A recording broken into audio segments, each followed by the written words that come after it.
Hello learners. Today we will be covering MMPH 009 International Human Resource Management, Block 2 Human Resource Management Practices in International Context, Unit 7, 8 and 9, which is on International Performance Management, International Compensation Management and International Career Management. Let's see first what is International Performance Management is all about. Performance management. It is a process that enables the multinationals to evaluate and continuously improve individual, subsidiary unit, and corporate performance against clearly defined preset goals and targets. The main goal of performance management is continuous improvement. So, continuous improvement can be done in different ways. Different methods are adopted by different organizations. But the main outcome, the expected outcomes, which is common, it is all about the promotions, the pay scales, hikes, layoffs, or maybe something related retirements or maybe the terminations. So that again depends on the result of the performance appraisals. There are certain components of international performance management. There is a link. There is a link between the multinational organizations, the multinational strategies, which goes to the individual units in terms of contribution of global profitability and the performance management.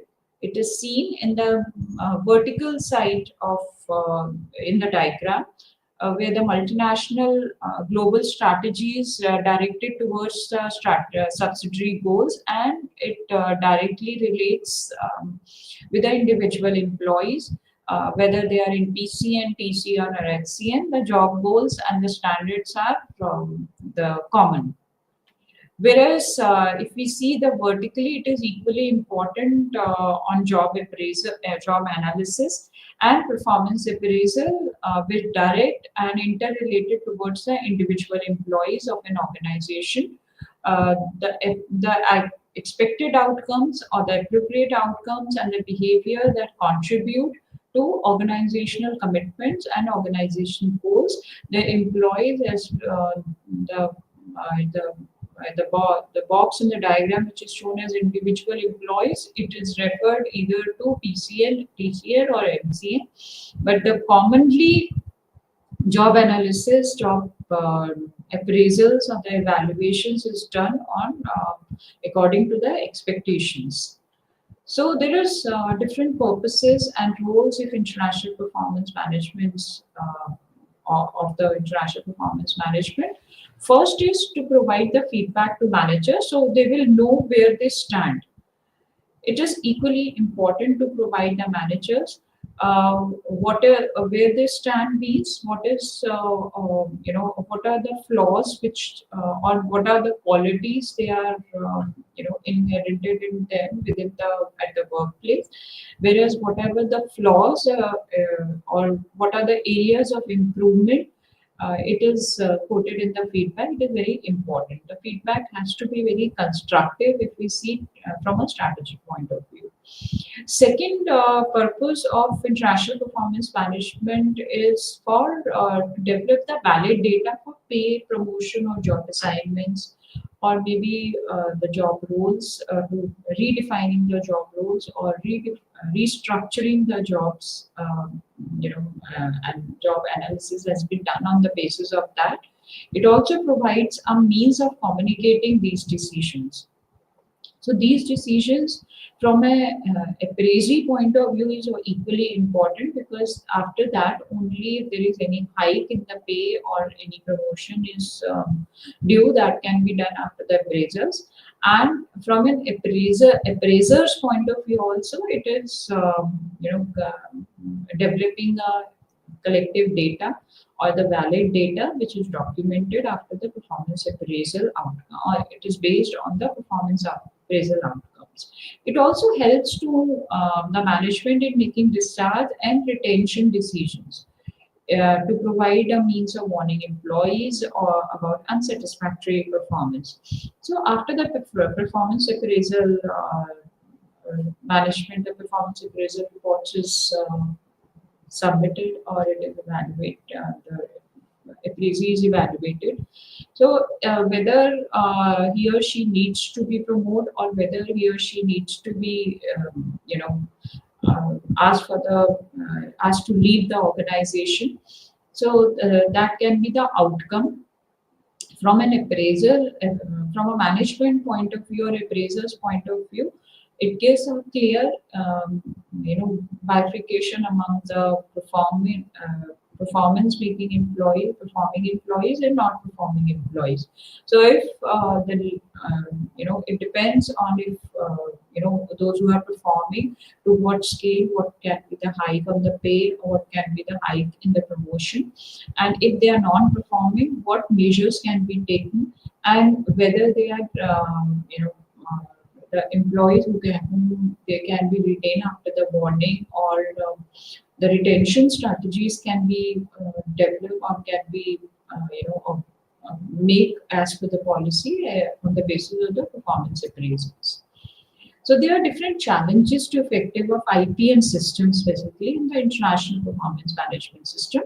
First is rater competence. Normally it is seen that in domestic settings, managers are evaluated by seniors and they work with them closely. But in the international context, appraisals are done, often conducted by the parent company executives. These executives may not have that level of experience, or may they lack overseas experience. Sometimes they do not understand, and local, the employees who are based in the host country on the social and the business context point of view. So it may result to higher level of rater errors, though the appraiser's errors, and while evaluating the international managers. So these here the appraiser need to be very competent on internationally experienced raters should be there, so that the better interpretation, better analysis can be done, and and it can be compensate for flawed appraisal systems.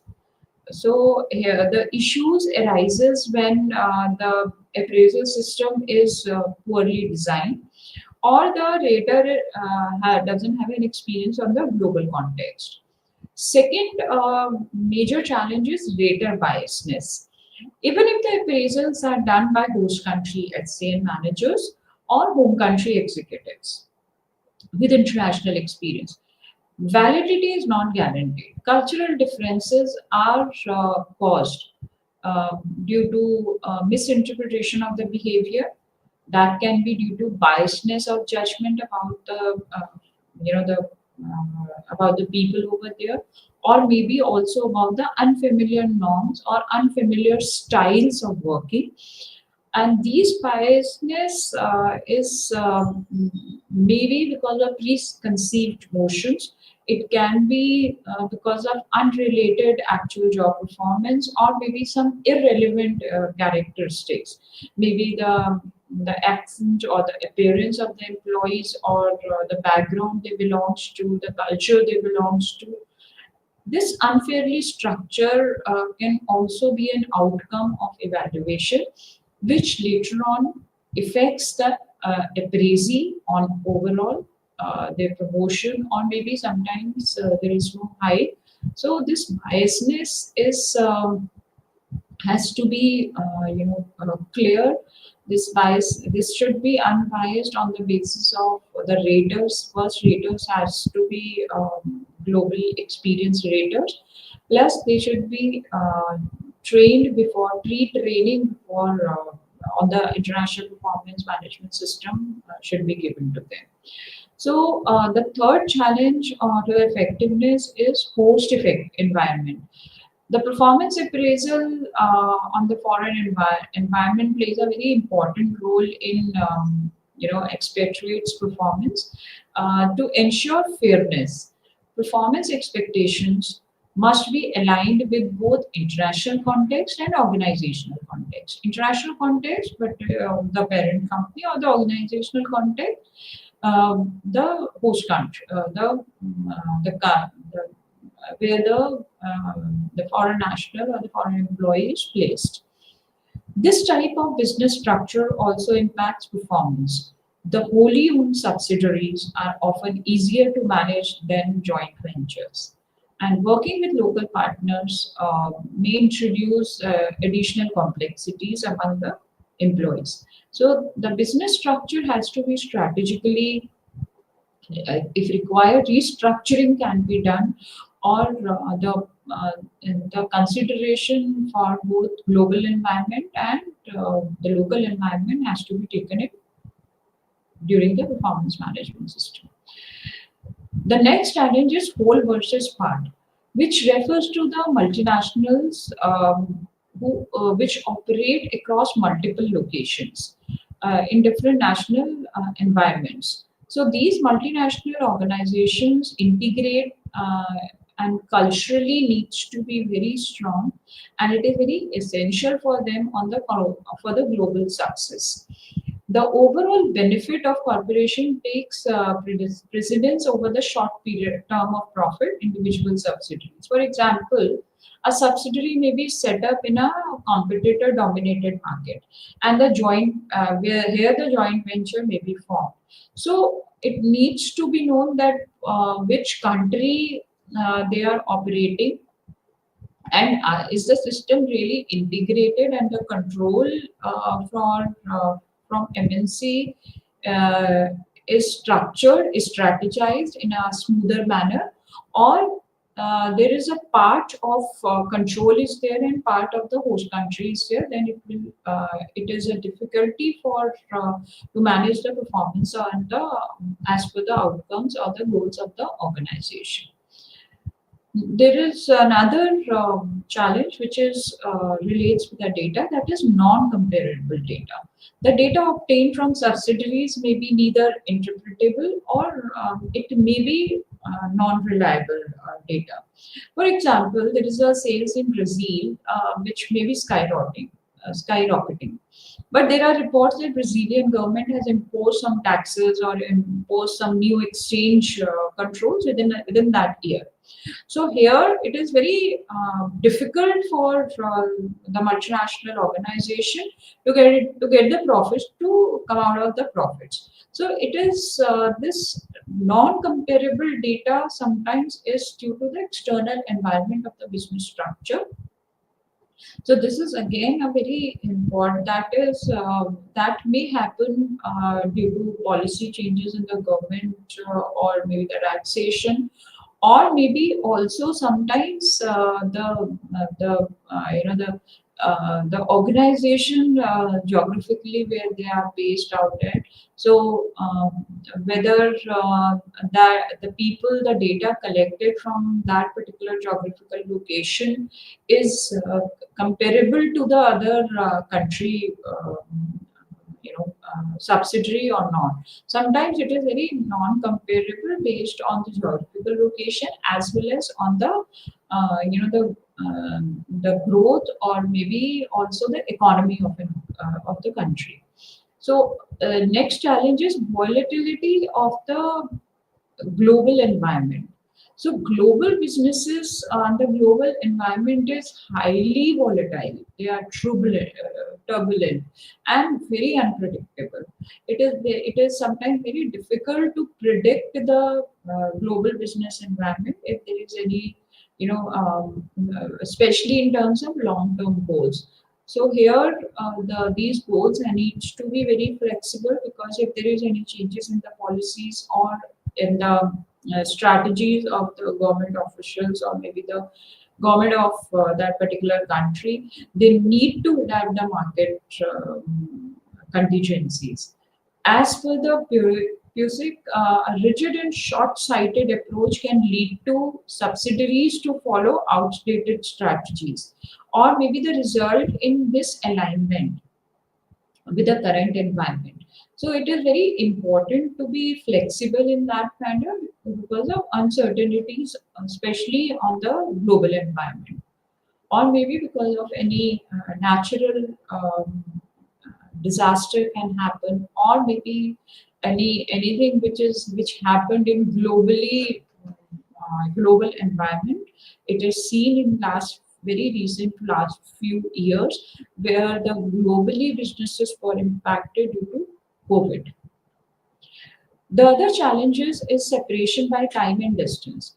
Assessing the alignment between multinationals and local subsidiary activities is complex. One, due to physical distance. Second, due to time zones. There is a difference in the time zones. Third, sometimes infrequent contact between head office and subsidiaries, maybe because of the time zones, and where it requires a high cost of reporting system also. So, despite all these advancement in communication technologies, the tools like video conferencing or emails are helpful, but it is not substitute to the face-to-face conversations or face-to-face interactions with the home country, or the parent company. Technologies can supplement, it can support, but it cannot replace the traditional methods like face-to-face communication, or maybe discussing on some confidential or specific agendas. So, in some regions, telecommunication infrastructure may be poor or unreliable. There, it is seen that there is a communication barrier due to technology, or it may not be, if it's not functioning properly, or it's not functioning consistently. Face to face meetings are crucial to fully understand the challenges faced by the local managers. Maybe because of the language can be one of the barrier, or maybe the cultural and contextual gaps are there. So here, the separation of time and distance, along with the cultural context, can also be taken into consideration as a challenge to an effectiveness of international performance management system. The next is variable levels of maturity. As per the PUSIC, foreign subsidiaries often face short market development due to lack of supporting infrastructure from the parent company, or absence of established brand leverage. There are certain also sometimes the certain liabilities, certain limited abilities to cross subsidize the new initiatives from other divisions. So many foreign subsidiaries, the are expected to operate independently as per their local uh, policies, as per their time frame, as per their own structures. So longer time frames to achieve desired results.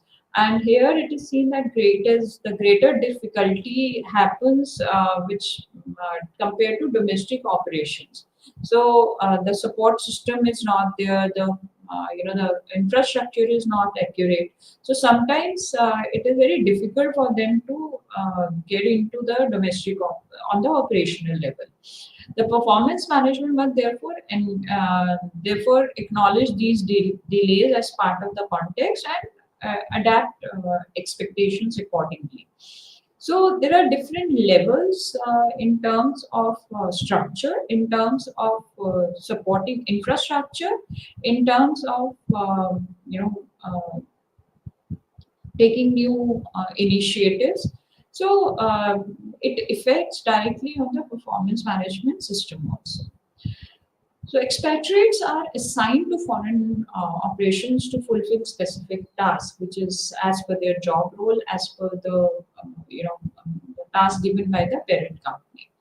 The Hayes identified four such tasks. First is overall supervision. Overall supervision is it's given to the CEOs. Like if the expatriates are appointed as a CEO, they look after the overall supervision of an organization from performance, or maybe if it's a sales oriented, sales to operations to administration, or maybe logistics or any other supportive functions are required. Then reproducing the structure. Reproducing the structure is taken care by the foreign expatriate who is assigned on restructuring as per the parent company, restructuring the jobs, redesigning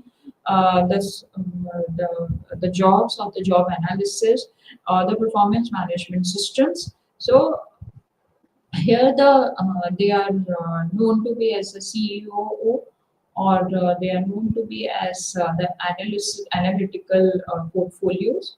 Then the another task given to them as a troubleshooters. Troubleshooters are those people who find out what are the flaws, what are the uh, the things, or maybe quoted on those areas where where a person or an organization is not performing well. So they find out the ways to, or they find out ways to rectify those problems and the issues, as well as to find out the right solutions out of it. Finally, one more specific task given to the expatriates on operations part. Operation is related to where they are not only redesigning but also establishing them on the operational level. These tasks are very important in to fulfill the overall when we talk about the performance management systems. So it is the overall supervision to operational level is seen by the foreign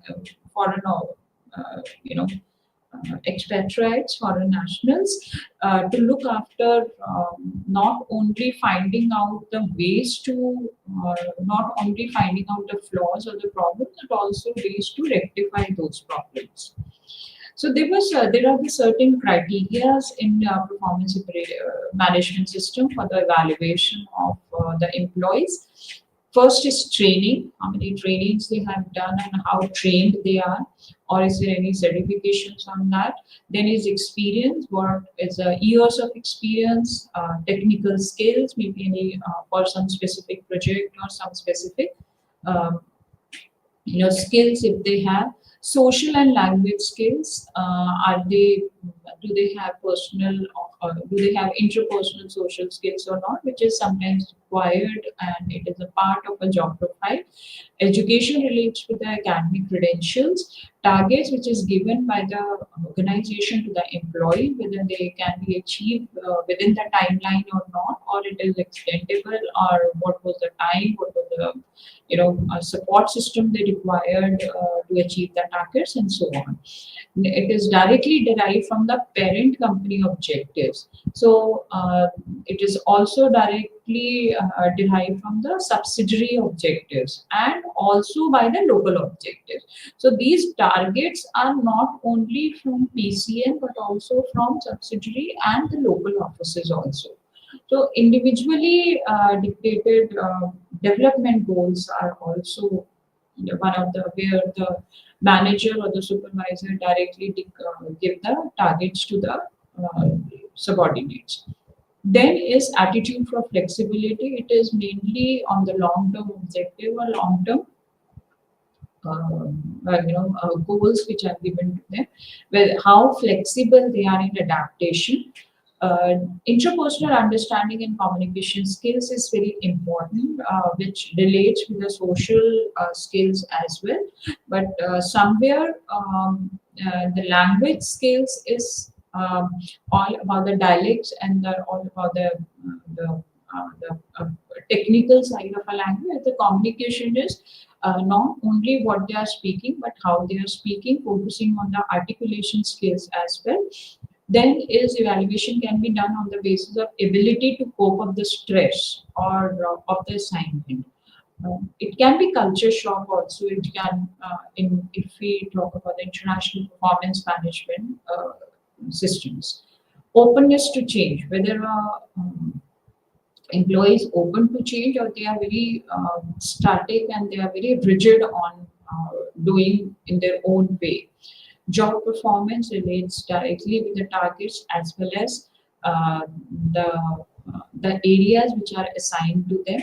The result areas can be development of local team, communication and decision making. Along with the communication skill, communicating the decision and the decision making and the problem solving skills are very important traits which are seen, very important skills which are seen and evaluated on the basis of the situations, on the basis of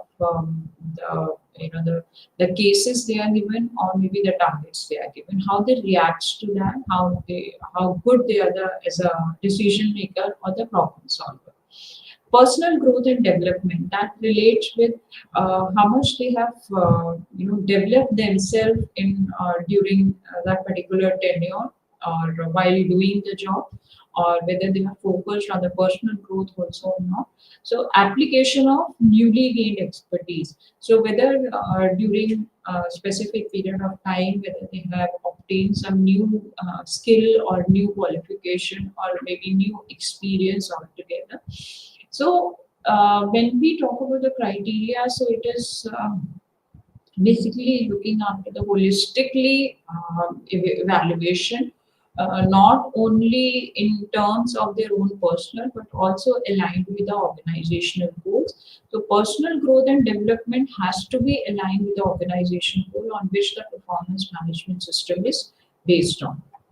So, when we say the performance management of international employees, the term expatriates includes PCNs and HCNs, which has also discussed before in before lectures.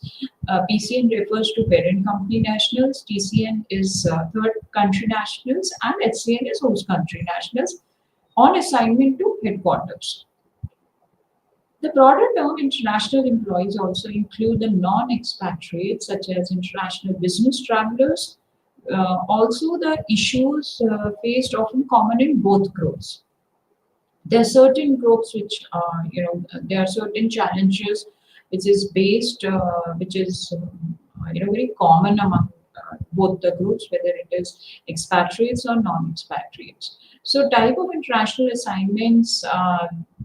They are given first on traditional assignments, which is involves a physical relocation. They come from the parent company and to the host country nationals, and usually along with the family, normally with the family, because this is a long-term assignments, long-term employment, where the employees lives and work in the foreign country. Second is virtual assignments. Virtual assignments is where no physical relocation is required. They work managed remotely from the home country.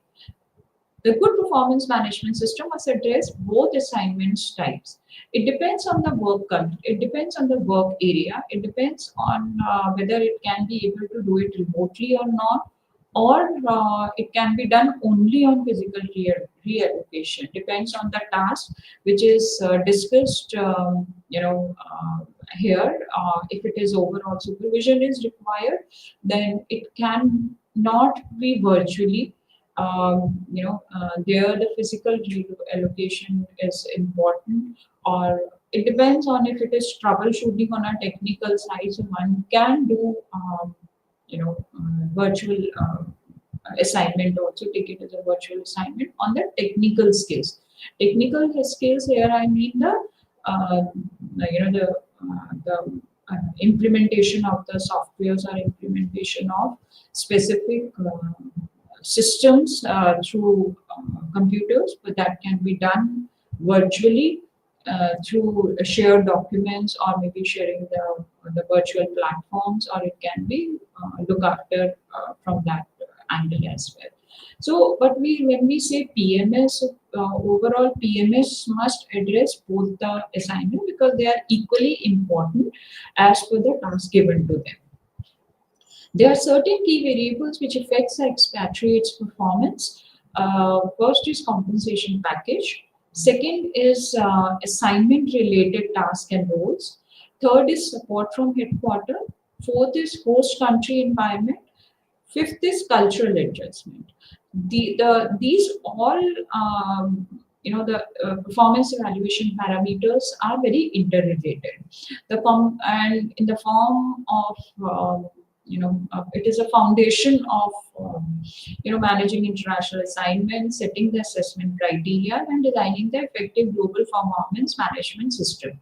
In terms of what can be the compensation package, it should be synced with the job roles and the tasks given to them. What cost what all the cost included in that. Next is what are the support given to them in terms of relocation, whether the family is relocated, and if the family is not relocated, how soon they can be able to come back to their country to visit the family on a personal, or whether the work will hamper or not. So this support from headquarters is very important. Whereas the host country environment is equally important, which includes the foreign facility context also, and top of it the cultural adjustments of the expatriate and accompanying their family members. So these lays a foundation of performance management system. So there are certain variables which affects the expatriate performance. The expatriate performance is again, as it is shown in previous slide, it is shown as a in a diagram, in a diagrammatically. There are certain key factors of expatriate performance is motivation for overseas assignment. This is because and sometimes the employees are very motivated to look after to get into the international assignments or overseas assignment, which not only beneficial for them on the financial ground but also for their career progression. So some the overseas experiences are valuable only if they are translated into tangible rewards like promotions or hike in the salaries or the pay packages. If expectations are unmet, then motivation or commitment may decline, which impacts the performance of an employee. So the motivation is directly relates with their the tangible factors as well, because it is not only about gaining the experience but how the experience or using this experience with the benefits also. So approach to performance management by expatriates. Here the middle managers make a moderate role by setting the performance goals. So senior level expatriates play a very stronger role in defining the goals and job descriptions. So when the task is given to them on one of the tasks which we have mentioned as reproducing the structure, here it is they play a very important role in structuring or maybe restructuring or redesigning the job roles. So the environmental and task variables is another important key factor, where the environmental factors are beyond the multinational control, whereas the task variables are more controllable because the task and the roles and the jobs are defined, are they are established, they are made by the parent company only, and it is adjustable by the multinationals also. Then is role concept. Role concept is the organized behavior assigned to the position. Although the roles are predetermined, but the interpretation may be different. It is depend on the individual to whom they are behaving with. Role communication and conflict also very important in expatriate performance management, where the parent company stakeholders and the host country stakeholders, parent company's headquarters and host countries stakeholders are government officials or customers or suppliers or the subsidiary. When there is a difference in the expectation, when there is difference in the job roles, that creates the role conflict. Sometimes the expatriates who understand the host culture may adapt the culture, the behaviors of the host country officials or the employees, and sometimes they may not.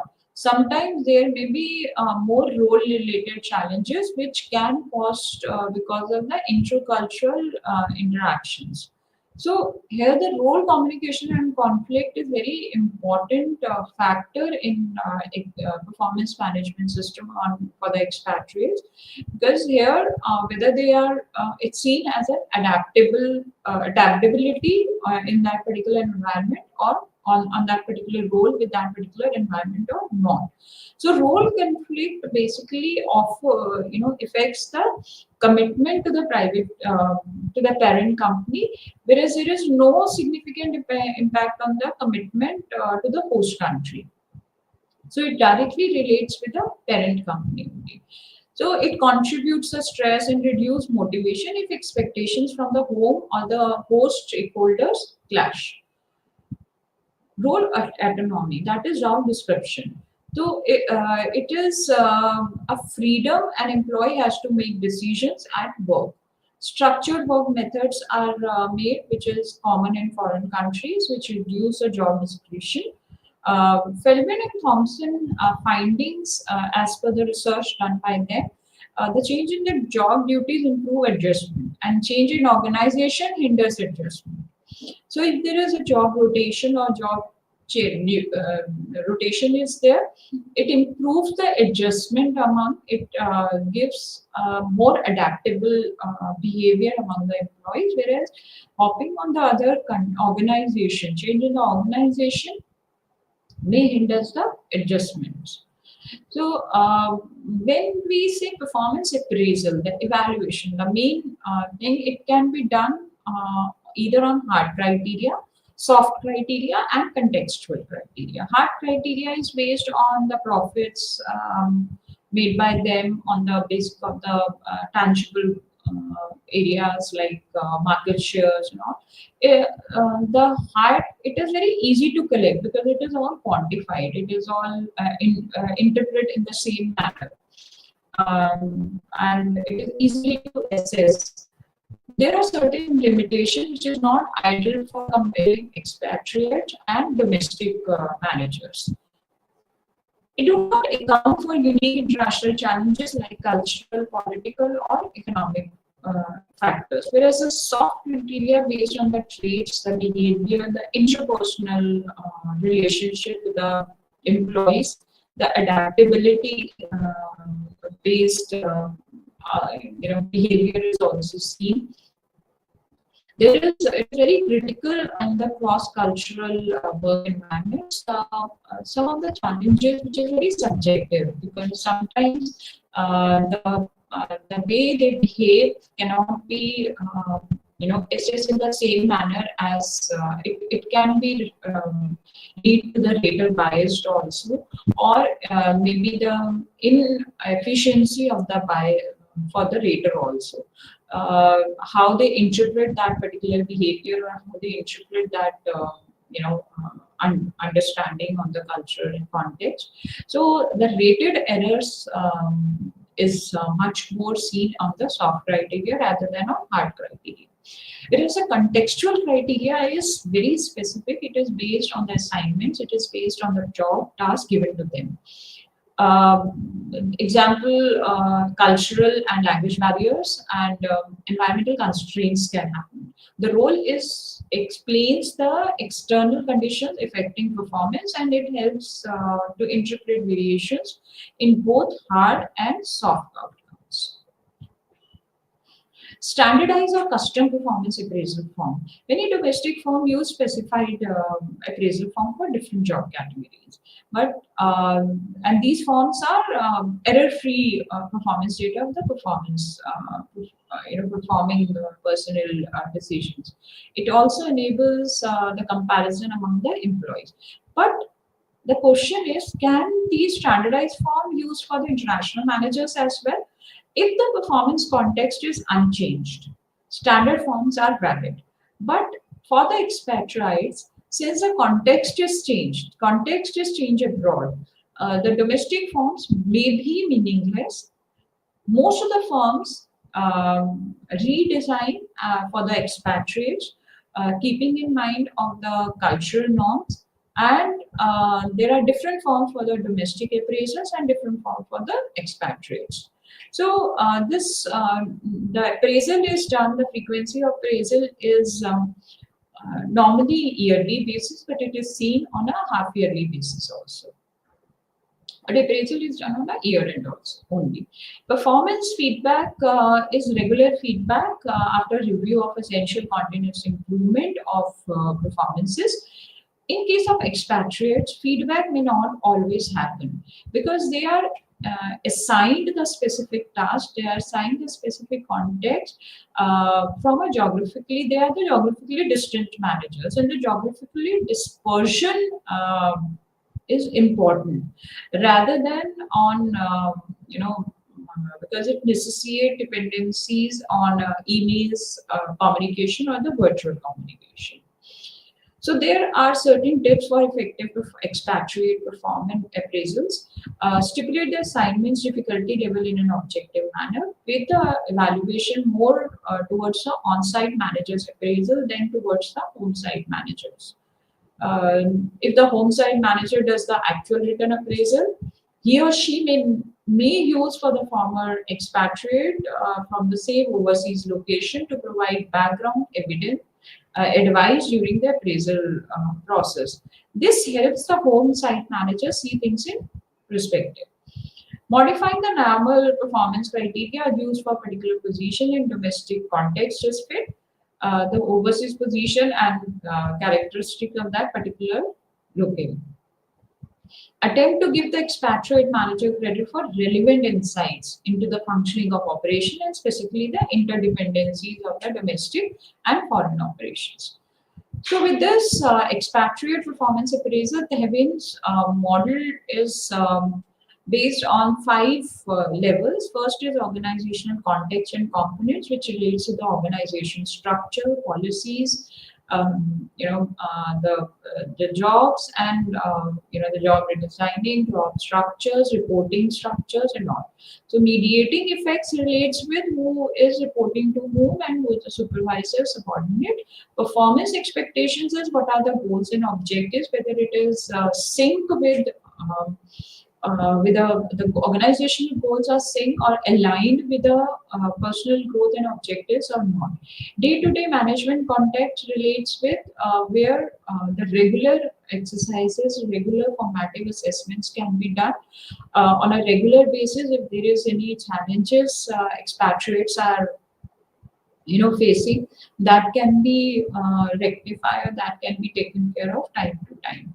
So data availability for appraisal is again very important, because whatever be the appraisal done on an expatriate, that data needs to be collected and data available is to be available on their education skills, or maybe the technical skills, or maybe the projects they have handled and all, and because that helps the foreign further appraisal. So all these are very important in terms, in context of expatriate performance appraisal, from data to day-to-day and performance expectations, organizational objective and expatriates objectives are aligned or not only in terms of tangible form but also intangible forms also, which relates with the organizational components. So expatriate performance management is basically flows from corporate strategic planning, where the international assignment is assigned to them with the rewards, and the rewards are given in return of that. Then the selection of expatriate is done on the basis of their jobs and as well as their individual projects handled by them, or maybe their global experience. Then so after the selection, the goals are the performance targets are set for them, and finally the performance is evaluated on the basis of performance variables can be the compensation, the task responsibility, headquarters support, cultural adjustment, adaptability, size of the subsidiary, and all. So here, when it is performance, a review and feedback is given. Accordingly, the reward is given. A reward can be in form of promotion. Reward can be in form of increase in the pays. If the performance evaluation criteria can be based, the feedback is given on hard, soft, and contextual way. The formal process is this, but there is an informal process where the appraisees or sometimes they get the informal feedback,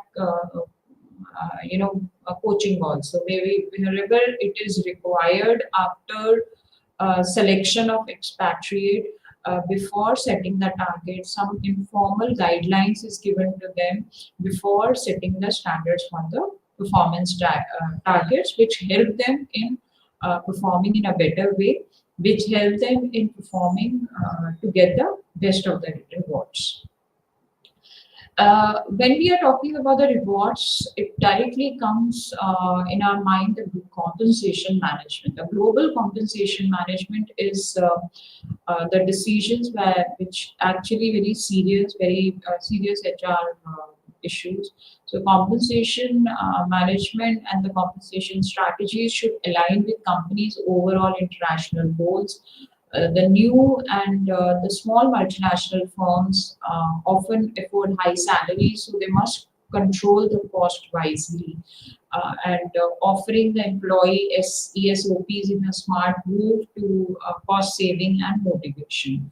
So ESOPs delay immediate expenses while encouraging employees to stay for longer gains. Established companies also use ESOPs to reward performance and increase companies' value. And the strong compensation policy, when linked to strategy, it helps in effecting and retaining the key international talents.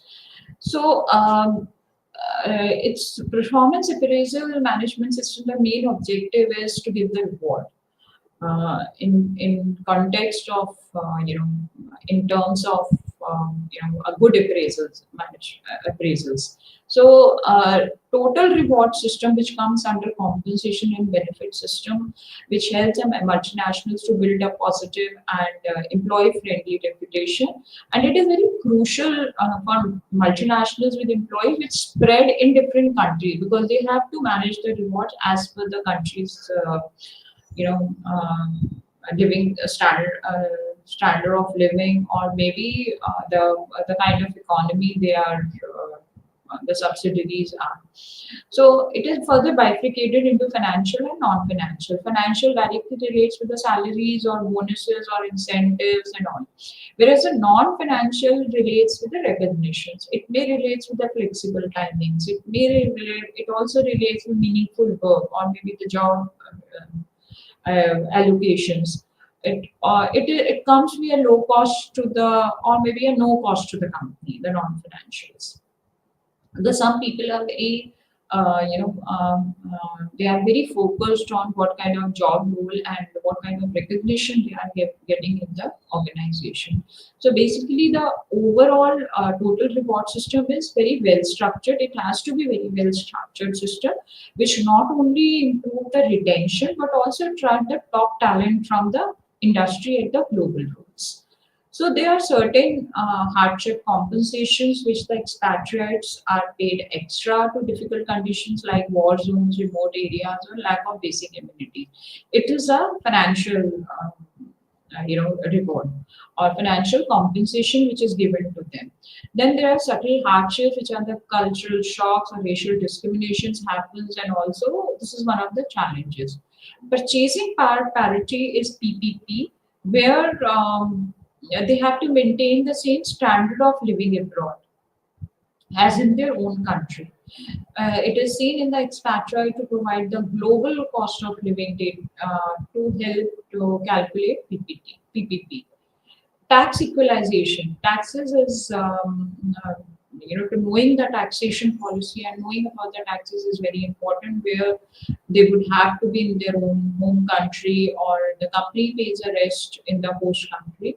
Housing allowance is given to them, where the companies either provide the houses or they pay for the houses where they will be living in, or maybe the rent of that particular house. Foreign assignment allowances a bonus of intangible difficulties like language or culture, or maybe to cope up with, when they are confused with hardship premiums and all.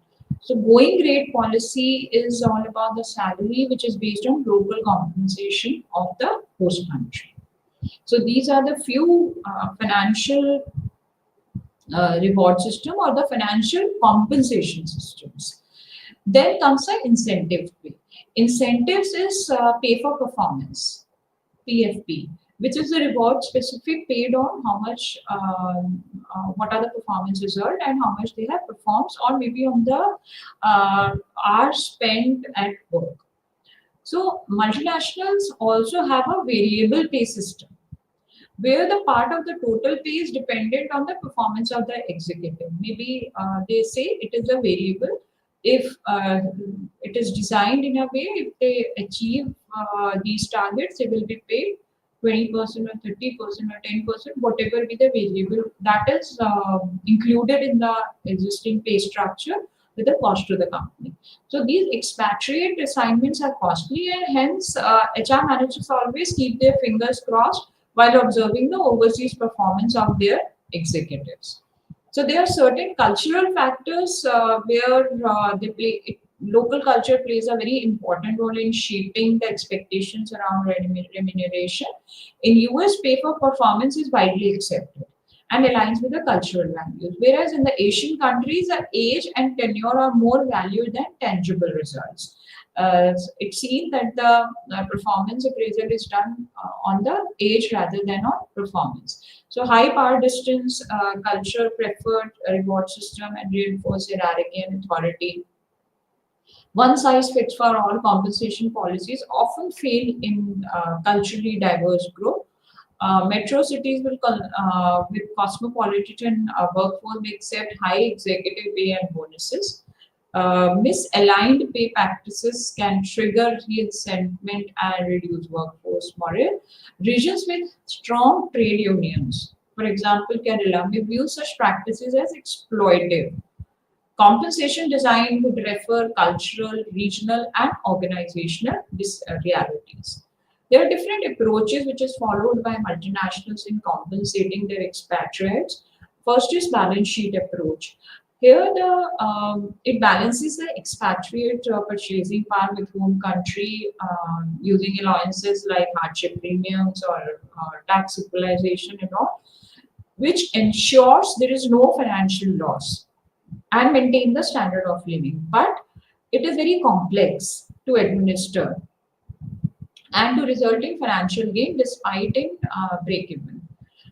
Second approach is host pay system. Host pay system pays the expatriates the same as local employees in the host country. It is very simple to administer. It is beneficial for expatriates from low and salary countries, whereas it can be motivating for those from high salary countries. Hire of home or host. Expatriates receives the higher salary between the home and host countries. The main advantage is fair and competitive. They are, which prevents the loss of income. But it may be costly for the employers. Next approach is cafeteria plans. Cafeteria plans offers a menu of benefit. Whatever suits to them, they take it. Whatever doesn't suit to them, they don't take it. It is basically on the individual needs. For example, a person is, expatriated, single, or maybe it is with family. So there are certain benefit options which is offered to them. So it is customized, but it may lead to inconsistencies. Then it is a negotiation approach where the compensation packages are negotiated on the basis of individual and situational needs. It is flexible.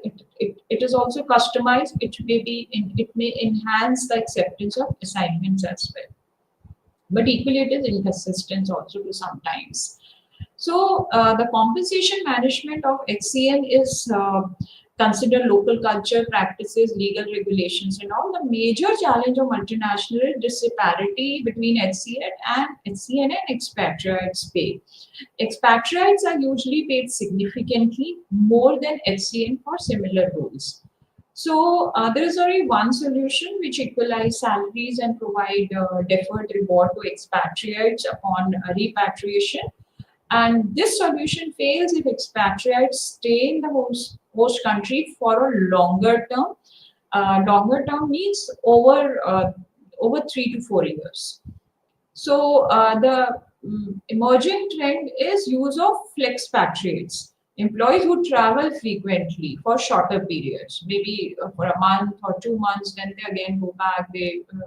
It's on a hybrid mode. They work on virtual assignments, or sometimes they are on in person if they are at the host countries and all. So this approach reduces the cost and avoid long-term disparity issues among the organizations. There are certain taxation issues which is double taxation or at avoidance in context of expatriates. It is relevant for expatriates where they have the primarily applies to the income tax in context of expatriate compensation. Income, for example, income earned by the expatriate in a foreign country may be taxed both in host country and in the home country if this is a scenario. So the tax treaty is also known as double taxation avoidance agreements is between the countries. They need to pay either of the country. So most treaties aim to unfair of taxing in same income in the two countries. India's approach has assigned comprehensive DTAs with many countries under Section 90. There is relief of taxes paid, and in Section 91, relief of taxes paid in non-DTA countries. So US approaches provide foreign tax credits against US income tax. Expatriate must fill the US tax returns only. Common treaty features as allocated on the taxation policies, and basically the objective is to reduce the or to eliminate the double taxation, or also to the fair taxation treatments. So the income received and deemed to be received in India is taxable for the resident, but also for resident, but not ordinary resident and NR also. Income occurring, it is taxable to income occurring or arising or deemed to occur or arise in India. But when it is relates with the income deemed to arise outside India, for ROR it is taxable, for RNOR it is taxable, but non-resident NRI it is not taxable. Other income acquiring and arising outside India is taxable to residents. It is non-taxable to RNOR, and it is also non-taxable to NRs. When we are talking about the compensations or reward, it's parallelly the career development also is aligned. The word career is an occupational position of a person who had over many years, and it is an internal focus where a person is just hired, mid-career, or pre-retirement. It is a process of enabling the employees for the better understanding and develop their career skills. So career development is mainly to improve each employee's present job performance, preparing them for future job options, and organizational objectives for the dynamic and effective staff management. Understanding the career development is all about how individuals plan and implement their own career goal, that is career planning. And second is how organization design and implement their career development program, that is career management. So career planning can be done in informal way or formal way. Informal is through counseling of personal staff, or formal methods can be through trainings or workshops or seminars, or maybe also through self-assessment centers. So basically it aims to help employees to plan their careers by assessing their capacities. So need for career planning is mainly for economic and organizational reasons, where the proper career progression planning has been done. Social and employee expectations, where the change in the social and economic context make career planning essential. Impact of employee motivation and retention, where the job applications inquire about future career prospects, and there are certain advantages of career planning, which not only enhance employees' performance but also better utilization of resources and reduce employee turnover. Certain purpose and objectives of career planning is to attract and retain talent, career mapping, optimal use of human resources. It boosts the morale and motivation, reduce the turnover and absenteeism, supports the organization, offer guidance and encouragement and related. The responsibility of career planning mainly as an individual responsibility, but in an organizational context, it is also the organizational responsibility to guide their employees for the direct towards the succession planning and the career planning further.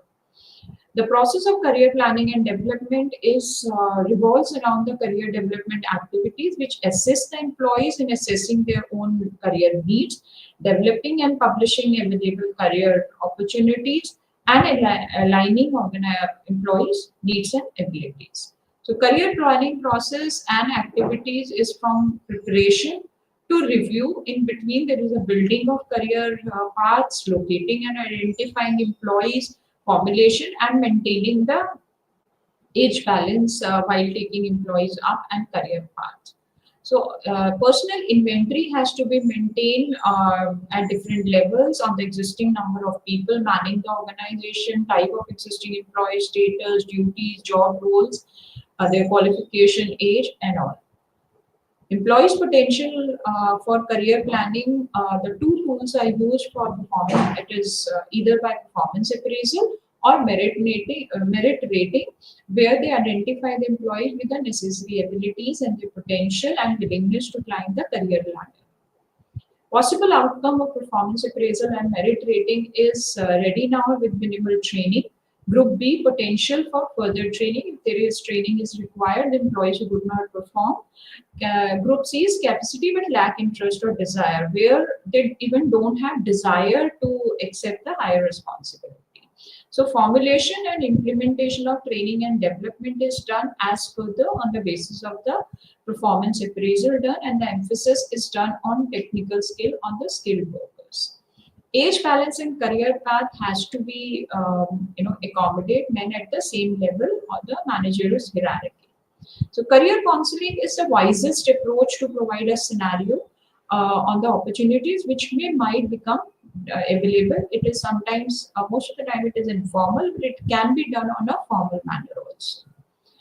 The objective is not only to provide the guideline, but also to understand the forces and dynamic operating system in a organization. So internal career management has 8 steps, which involves a career self-assessment and career exploration, goal setting, career planning, organizational support, then execution and development, monitoring and reviewing, and finally the career advancement or redirections. Advantages and benefits are again the systematic recruitment, clarity of growth path, lower turnover, better team strategies, sense of career, stronger corporate culture, and so on. So there are certain limitations also, which is not very suitable for a small organization. It is not also suitable mainly on the family size. It is sometimes the bias. It may lack the balance between promotees and the direct recruitees. So overall, we have aligned the corporate goals, individual performance, local context. We also talk about the TCN, PCN, and LCN's performance appraisal, compensation management, adopt total. We also talk about the total reward and pay incentive system. HR planning maps current talent, career planning, and field succession. Early career clarity is very essential for career development for the young professionals. To ensure the fair treatment to direct recruitees, promotees, and lateral hires, and even the basic steps of feedback and growth plan drives the career plan development. That's all for today. Thank you so much. Namaste.